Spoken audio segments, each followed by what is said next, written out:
Assalamualaikum warahmatullahi wabarakatuh. Saya Wilda Zuratundisa Adita Putri dengan NRP 2023-2300002 yang kali ini akan membahas tentang analisa mengenai perang Iran dan Israel terhadap ekonomi dunia. Saya memilih negara Mesir sebagai unit analisanya dan saya akan membahas upaya yang dilakukan Mesir dan menganalisa upaya tersebut dari pandangan liberalisasi.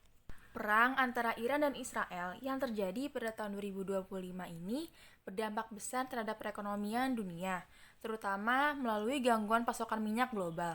Iran sebagai salah satu eksportir minyak terbesar di dunia, jika terjadi konflik berkepanjangan dan menutup jalur selat Hormuz akan menyebabkan harga minyak dunia melonjak tajam. Hal ini akan memicu inflasi dan kenaikan biaya produksi di banyak negara, termasuk negara berkembang seperti Mesir. Mesir sebagai negara berkembang dan pengelola jalur perdagangan strategis Selat Suez sangat rentan terhadap dampak ekonomi dari perang ini. Kenaikan harga minyak dan ketidakpastian geopolitik dapat memperburuk inflasi dan memperlambat pertumbuhan ekonomi Mesir.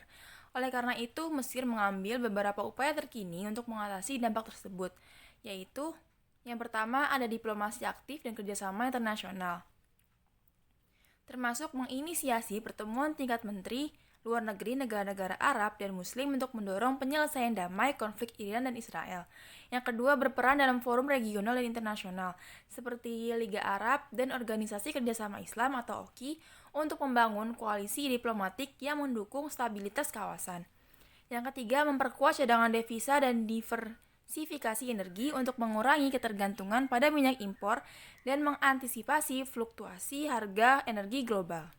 Kerjasama diplomatik Mesir antara lain yang pertama, pada Juni 2025, Mesir memprakarsai pertemuan Menteri Luar Negeri 21 negara Arab dan Muslim yang difasilitasi OKI dan Liga Arab untuk mengutuk serangan dan mendorong gencatan senjata.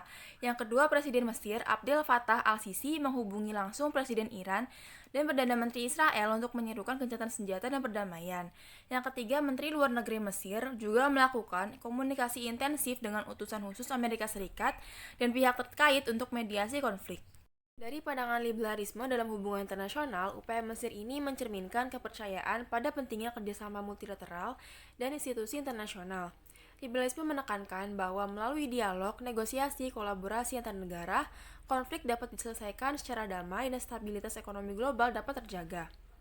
Dengan aktif membangun jaringan kerjasama internasional, Mesir berupaya mengelola resiko ekonomi dan politik akibat perang, sekaligus memperkuat posisi diplomatiknya demi kepentingan bersama.